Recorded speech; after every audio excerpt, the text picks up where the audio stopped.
Welcome to Revenge with Luna. Sign it right now. This is family business. My brother's voice cut through the open office like he owned the place. Which, knowing him, was exactly how he intended it to sound. I didn't turn around right away. I kept my eyes on my monitor, my fingers hovering over the keyboard, and took exactly one slow breath. The kind you take when you've been waiting for something terrible for so long that when it finally arrives, it almost feels like relief. When I turned my chair around, there they were. My brother standing in the doorway of the accounting firm where I'd worked for 6 years. My mother behind him, clutching her purse like a shield. My father filling the frame, jaw tight, wearing the expression he reserved for confrontations he expected to win. And in my brother's hand, a thick document with colored tabs sticking out from the pages, the kind a bank sends when they need a co-signer on a loan.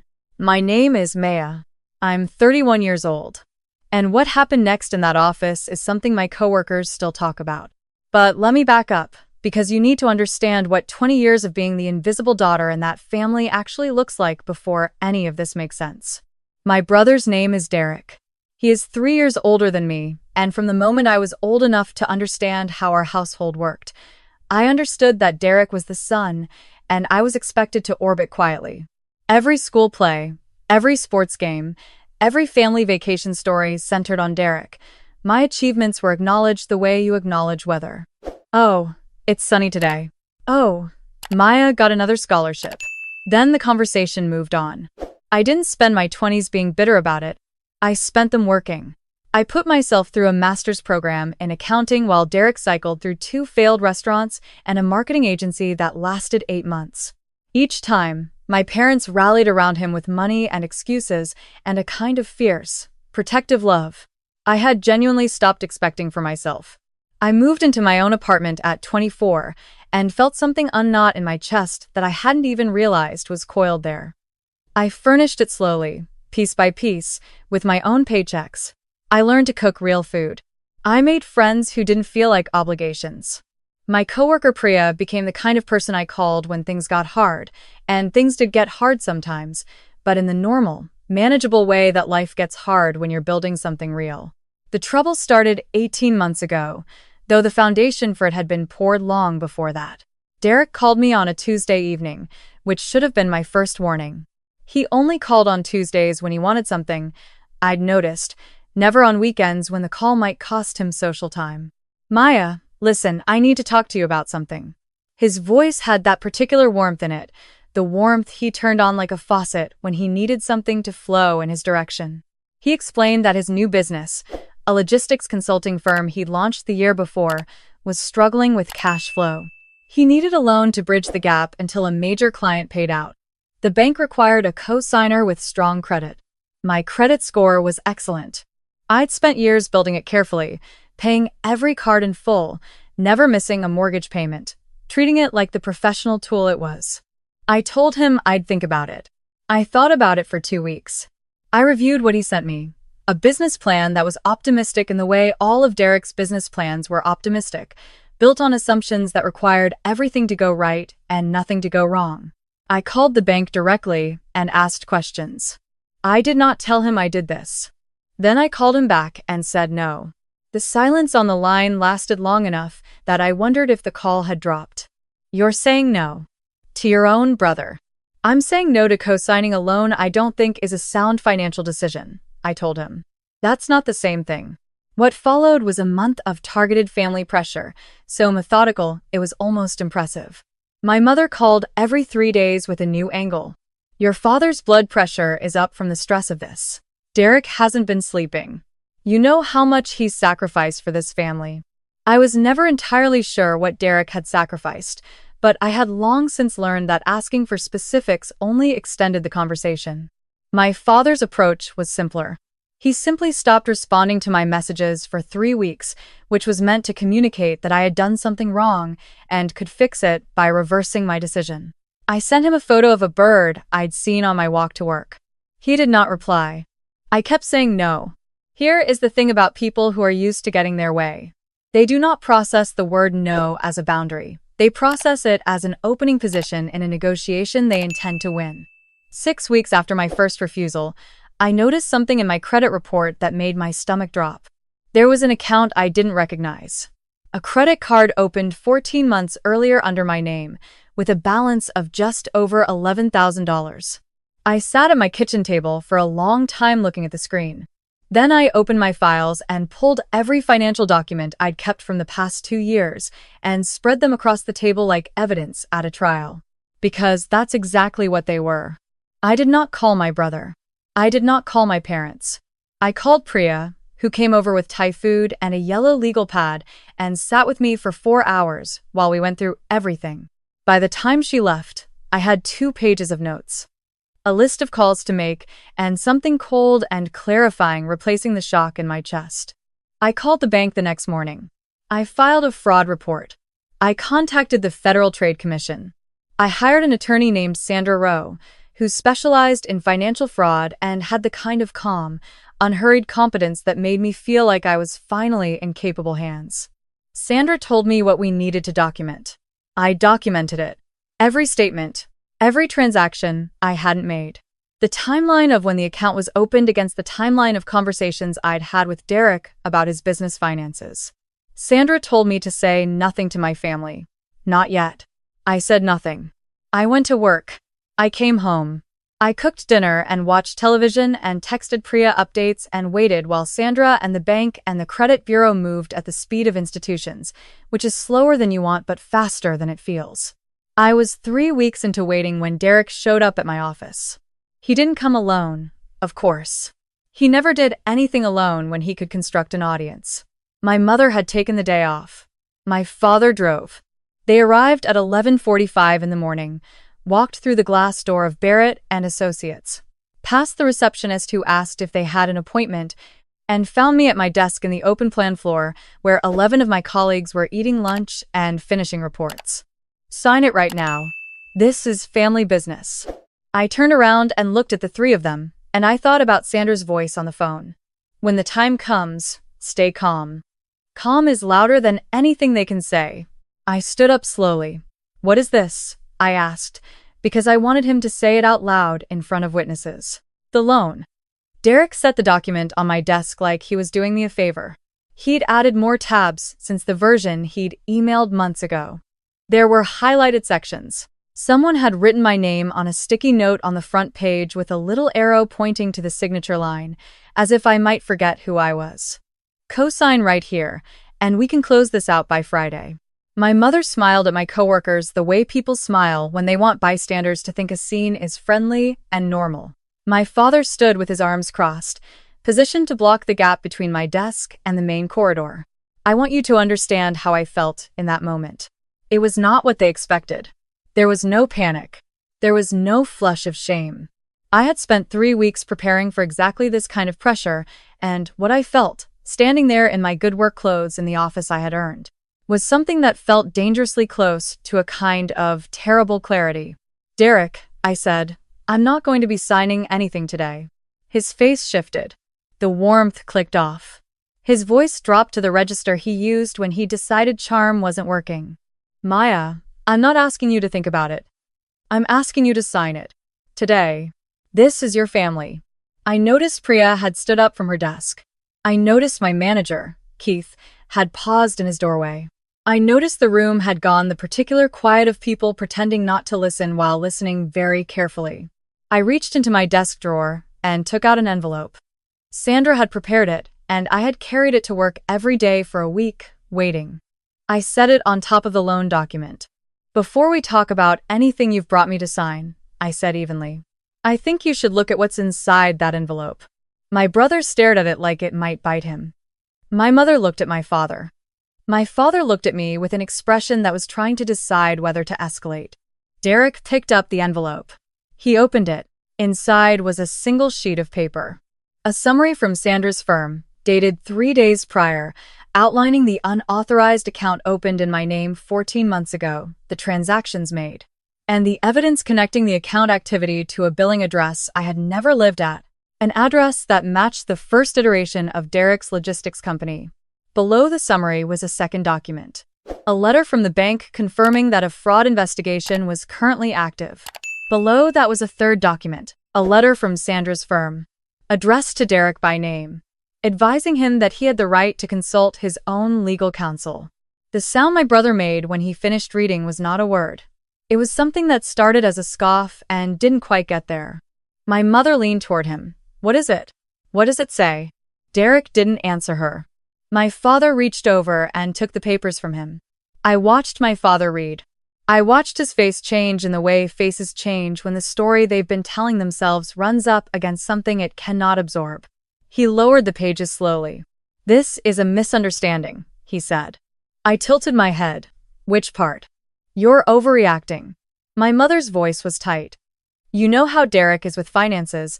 He just needed help, and he knew you wouldn't. He opened a credit card in my name, Mom." I kept my voice steady and clear. $11,000. Without asking me. Without telling me. While simultaneously calling me every 3 days to ask why I wouldn't co-sign his loan. She blinked. "That's not the same as." "It is actually exactly the same." I looked at my father. "It's fraud." "I didn't decide that. The law did." The room around us was very quiet. Someone's chair creaked. Somewhere a phone buzzed unanswered. My father set the papers back on my desk. He was recalibrating. I could see it, the mental machinery shifting, searching for an angle where they still came out ahead. "We can work this out," he said. "Privately, like a family." And this is the part where, in another version of my life, I might have said yes. Because I had said yes to smaller versions of this request so many times that it had become reflexive. "Let's keep this private. Let's not make this bigger than it needs to be. Let's protect the family from the consequences of what the family does." But I had spent 3 weeks making a different decision, and I had made it carefully. And I was not going to unmake it standing in my office in front of people who respected me, because I'd earned their respect by doing exactly the opposite of what my family had always wanted, which was to make myself smaller so they could feel larger. "I already did," I said. "My attorney is Sandra Rowe. Her contact information is on the letter." Then I picked up the loan document from my desk, walked to the shredder by the supply closet, and fed it through. The sound it made was very satisfying. My brother said my name like it was a warning. I turned around. "Derek," I said, "the investigation is already open. What happens next isn't up to me anymore." 2 minutes later, I was back at my desk. Keith appeared in his doorway and looked at me for a moment. "You good?" "I'm good," I told him. He nodded and went back into his office, without another word, which was one of the things I'd always appreciated about Keith. Priya brought me a cup of tea I hadn't asked for and set it next to my keyboard. She didn't say anything either. She just patted the top of my monitor twice and went back to her own desk, which is the kind of thing that makes you understand who your real family actually is. The calls started that afternoon. My mother, 3 times. My father, once, leaving a voicemail in a tone that suggested he was very disappointed in me for forcing him to do the thing I had forced him to do by having the nerve to exist as someone he couldn't control. An aunt I hadn't spoken to in 2 years who had apparently been briefed on a version of events in which I had done something unforgivable to poor Derek, who was under so much pressure, who was just trying to build something, who needed support from the people who were supposed to love him. I listened to the voicemails once, then deleted them. That evening, I sat on my apartment floor with a cup of coffee and Sandra's latest email open on my laptop, and I thought about something Priya had said to me once. Early in our friendship, before she knew the whole shape of my family situation. She'd said, "Some people will call you selfish every time you stop paying for their choices." At the time, I'd laughed because I didn't think she was talking about me. I thought about it differently now. Sandra called the next morning with an update. The bank had escalated the fraud investigation. The evidence was strong enough that the case would be referred to the district attorney's office. She walked me through what that meant, what would happen next, how long the process typically took. She spoke the way she always did, without drama, the way someone speaks when they're very good at what they do and don't need to perform it. I asked her if I could still be surprised by anything that happened. She thought about it honestly. "There might be a point," she said, "where your family tries to pressure you to drop the complaint." "When?" I said. "Not if." She acknowledged the correction. "When they do," she said. "You are under no obligation to comply. You're the victim here. You didn't create this situation. I know. I told her. And I did know. That was the thing. I had known it, I think, for longer than I'd been able to say it. I had known it through every double shift I'd worked to cover my own expenses while watching my parents fund Derek's third act. I had known it at my cousin's wedding when my mother introduced Derek to everyone and introduced me to one person as Derek's sister. I had known it the night I sat alone in my apartment after turning down the cosigner request and felt guilty about it, and then sat with the guilt until I understood where it was actually coming from, which was not from anything I had done wrong. 3 days after the office confrontation, my mother came to my apartment. I saw her through the peephole before I opened the door, standing in the hallway with her hands folded, her face doing something complicated that might have been rehearsed. I opened the door. She looked at me for a moment before she spoke. Your father and I have been talking. I waited. Derek made a mistake. Her voice was careful, choosing each word like she was stepping across ice. He knows that. We're not defending what he did. But, Maya, if you go forward with this, it goes on his record. You know what that does to a person's future. I leaned against the doorframe. I thought about what I was going to say, and then I said it. Mom, I have a record too. It's called my credit history. And what he put on, it took me 3 weeks and an attorney to start repairing. She shook her head slowly. You've always been so black and white about things. This particular thing, I said, is actually quite black and white.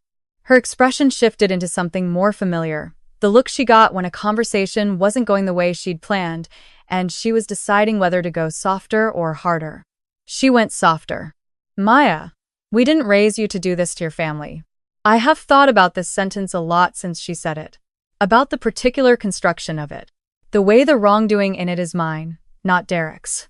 The way the family in it is a thing I could do damage to, as though it were a living organism that I had taken a scalpel to, rather than a set of relationships in which one member had committed financial fraud against another. You raised me, I said. I know you did, and I'm grateful for things you gave me that were actually yours to give. But I paid for a lot of things in this family that weren't mine to pay, and nobody called that a problem. Mom, if I had done to Derek what he did to me, you would not be standing here asking him to drop the complaint. She didn't answer. I know you wouldn't, I said. And I think somewhere you know it too. She left without resolving anything, which was how most conversations with my mother ended when she didn't get what she came for. I closed the door and stood in my kitchen and listened to the sound of my own apartment, the hum of the refrigerator, a distant siren, the ordinary texture of a life that was mine. I made dinner. I called Priya and told her about the conversation. She said, "You doing okay?" I said yes, and meant it in the complicated way you mean it when okay doesn't mean fine but means I'm still standing, and that's enough for right now. The week that followed was the kind of difficult that doesn't announce itself dramatically. It was just a series of small waits. A group chat with relatives I'd forgotten I was part of that suddenly became active. Someone posting a vague quote about loyalty. My father's continued silence, which I had mostly stopped reading as a reflection of my worth. Derek's social media presence shifting to content about resilience and people who let you down. I read it all. I felt the things you feel when people who hurt you frame themselves as the injured party. And then I went to work and did my job well, and came home and cooked dinner and called Priya and took my walks and let each day be what it was. Sandra called on a Thursday with news that moved quickly after that. The district attorney's office had reviewed the case. Derek had been contacted formally. His attorney had reached out to Sandra. There was, Sandra said in her measured way, a clear path forward. I signed what I needed to sign. I attended the meeting I needed to attend. I answered the questions that were put to me clearly and completely, because the truth was not complicated and I had nothing to hide. In the end, Derek entered a pre-trial diversion program that required him to make full restitution, complete financial fraud counseling, and remain under supervision for 18 months.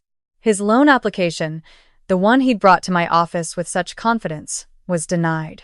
The bank, once the investigation was complete, did not look favorably on the circumstances surrounding it. My mother called when she found out. Her voice was the voice of someone who had been bracing for this and still wasn't ready for it. "Are you satisfied now?" she asked. I thought about the word, satisfied. what it meant and what it didn't mean. There was no part of what had happened that felt like satisfaction in the way a good meal or a completed project feels like satisfaction. It felt more like something being put back in the right place after it had been wrong for a long time. I'm not satisfied, I told her honestly. I'm just done carrying it. She didn't say anything for a moment. I don't know how we come back from this, she said finally. And her voice cracked on the last word in a way that made her sound briefly like my mother, and not the role she had been playing. I don't know either, I said. But I think whatever we come back to has to be something different than what we had, because what we had wasn't actually working for me. She hung up. I set my phone face down on the counter and stood at my kitchen window, looking at the parking lot below, the ordinary late afternoon light falling across ordinary cars, and felt something I didn't have a clean word for. Not triumph. Not relief exactly. Something quieter. The feeling of standing on ground that was finally, actually, level. 2 months later, a manager position opened at Barrett and Associates. Keith had recommended me before the posting went up. Apparently. I found this out from Priya, who found out from Keith's assistant, who had very little sense of what constituted confidential information. I applied. I got it. At my welcome lunch, the team got a small cake that said congratulations in blue frosting, which was unnecessary and extremely appreciated. Priya took a photo on her phone, and I told her she absolutely could not post it, and she absolutely did. On a Friday evening, a few weeks into the new role, I was locking up when my father called. I almost let it go to voicemail. I stood there in the parking garage watching the phone in my hand and then answered it. He was quiet for a moment before he spoke. Your mother told me about the promotion. I said nothing. Waiting. I'm proud of you. His voice was halting in a way I had almost never heard from him, and I understood that this was hard for him, that whatever it cost him to say this was real. I think we've handled things badly. I held the phone against my ear and looked at a concrete pillar. I appreciated the we. I appreciated that he hadn't tried to make it softer than it was. I know, I said. I don't expect you to just move past it, he said. I just wanted you to know. I walked to my car. I sat in it for a moment before I started the engine. I said, I'm not the same person I was 2 years ago, Dad. I'm not going to be her again. But if you and Mom want to know who I actually am now, I'm willing to let you try. He said okay. Just that. Okay. I drove home through the early evening. The city lit up orange and gold around me, the radio low, the windows cracked. I thought about what okay actually meant and what it would take to build something from it, something honest, without the architecture of debt and expectation that had held the old version of us together. I didn't know yet. I thought that was all right, not knowing. What I knew was my apartment, its specific smell, and its particular light, and the coffee cup I'd left on the counter that morning. I knew Priya's voice and the way Keith said good work when he meant it. I knew my credit score, which was climbing back to where it belonged. I knew the feeling of paying my own bills and sleeping without dread, which sounds like a small thing until you have lived the alternative for long enough to understand what its absence costs you. I parked and sat for a moment in the quiet of the garage. There's a version of this story where I got my family back and everyone learned their lesson and we became something warm and repaired. Maybe that version exists somewhere further down the road. I don't know yet. But I learned something sitting in my own car on an ordinary Friday, something I hadn't been able to see when I was still bent under the weight of it. I had spent years believing that if I just gave enough, worked enough, forgave enough, the people who were supposed to love me would eventually see what I was worth. What I finally understood is that worth was never something they could grant me. I had been carrying it with me the whole time. I just had to stop handing it over. I got out of my car, took the elevator to my floor, and unlocked my door. The lights came on. The apartment was mine, the same as it had been every night, quiet and solid and entirely my own. I put my keys on the hook, filled a glass of water, and sat down at my desk to sketch out the report I'd been thinking about on the drive home. Outside, the city did what cities do. And inside, I was finally exactly where I belonged.